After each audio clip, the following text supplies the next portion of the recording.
Hello, greetings, my friends. This is Gilles Mansillon. I thought I come and continue I'm called to come and support, to continue to discuss the certain aspects, just ideas. Everything is relative. For it's like it's not about dates. It's not about time. It's about timing and synchronicity. Whenever we're ready for something, so it's like it's really about we all unique and different, but we're all part of this great unity. So we are evolving together, but we really have to move into the synchronicity and have faith in yourself rather than any prediction anyone can make. Mine too. I mean, just follow your own intuition. Uh, for it is very much about tuning into this inner intuition. We're going to talk about that. For it's like have faith in yourself. It's about because it's all about possibility, probability, or certainties. We want to work to move into certainties, to be sure about what we want to experience, to become a powerful creator, to rely on certainties.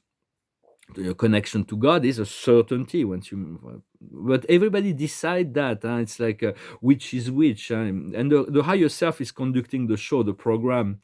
So it's all about the feeling state a lot more than the mental process. Even love, to connect to the love within, but to say love, to talk about love mentally is just it's not as powerful as when you feel it and you express it in this way. So this activation will be happening within through this solar eclipse that's coming in a few days. There is the 12-12 portal and the 21-12, and then the 12 sacred days of Christmas. But it's all about those who are not ready have the free will to choose to use another portal. So and those activation will not be seen by the outside world. It's all very personal, and it happens through the feeling state. For light attracts light, and so what's going on right now is all the darkness has become visible. It's always been there, but now it's becoming visible. So it is a delicate time to pass through. For the universe, which is just a great void. It's just great toroidal sphere of void, and I bless myself, and so it's like but love is the first cause of all things, and the universal father first nature is love. The eternal son first nature is mercy, and the infinite spirit first nature is ministry. And so it's all whatever we feel into the void is really what makes up the reality.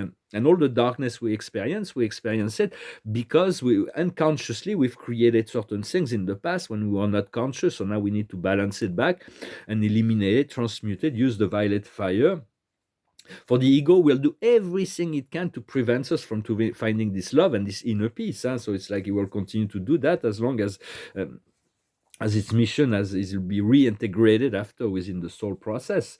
But for all the everything is a lot of things has been broadcasted. It's about fear and separation, which is the opposite of love and unity. So we want to connect to this love and unity. Those darker power, those fear and separation that they're broadcasting, as doesn't need to affect us anymore. Those lower energies. The highest wisdom is the equitable being, to being balanced, to being fair, to being just, to have integrity, to be transparent. What we need to understand is going far. We're going. We want to have. We want to let go of the luggages and let go of the heavy burden, so we can prepare for this marathon that is before us. What we need to do is why. There is certain question we need understanding. For the highest search is the search for knowledge and wisdom. That is really the only search that will bring us back into that center. For the dominating force, for love, there is two forms of love. There is the Venus, the earthly love, and Neptune, the higher love. For there is many expressions of those love, but the love that is dominant on the earth is parental love and sexual love. For that is really the force. But whenever there is a domination, a possession, and a need, codependency, it's not really love. It's something else, and the outcome is a regeneration. For there is this little stories that was kind of funny. It's like something I received long ago. I always remember this. It's called the 5 Jews who changed the world. It says Moses said everything is law. Then Jesus came and said everything is love. Then Marx came and said everything is money, and then Freud came and said everything is sex, and then Einstein came and said everything is relative. So it kind of brought the balance into things, but it's very so it's it's really about finding this intuition. I will continue to discuss that, but it's like the challenge is to find the intuition, to interpret what the intuition is trying to tell us, to align with what it says, and to follow and act upon it.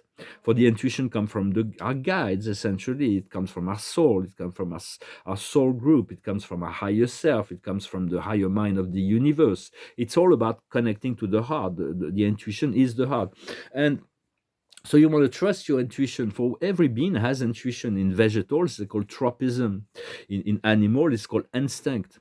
In the Buddha, called intuition in human beings. But in the Buddha, it is the supraconscious of illumination. For it realizes it is a being of light. So eventually, the intuition is like a visceral entity. It's a sense, it's a real sense, and its counterpart is the double etheric genius, the duality principle, just as the eyes and the view, the ears and the hearing, the mouth and the taste, the body and the touch.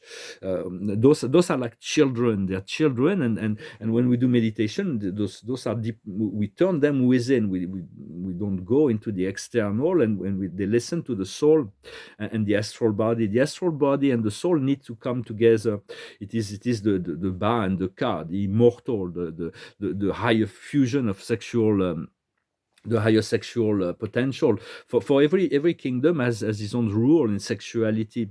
Mineral, animal, stars, there's all, everybody's got his own process.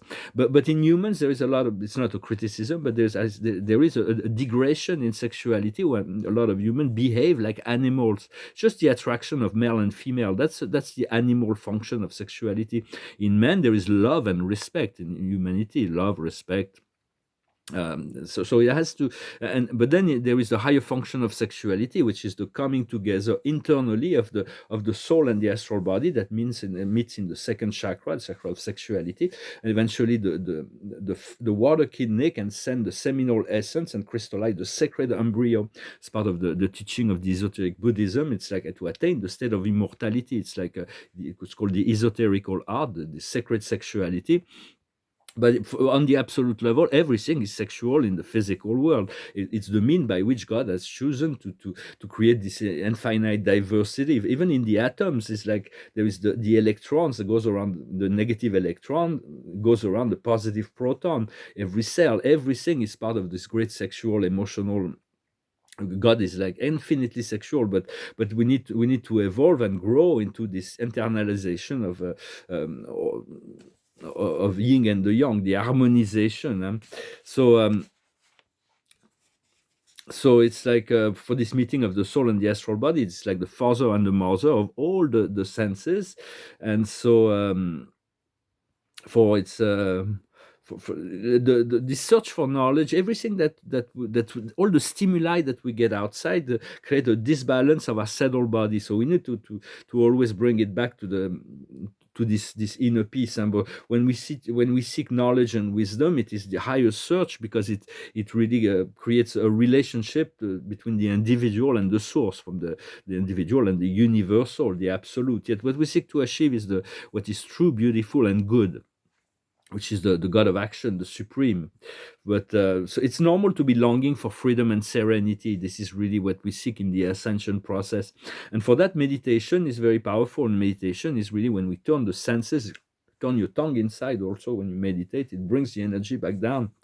And so when you meditate, you focus on the source, on the heart of hearts. And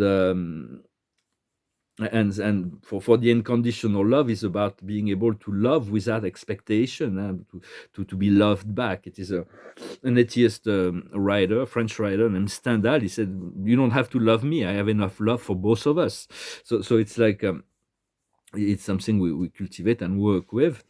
I'm gonna finish with a song. I thank you. Hope this message was interesting for you. Just continue to feel and to connect to prepare your body to listen to your soul, to your spirits and your guides, and they are aligning you for this great opening that is coming.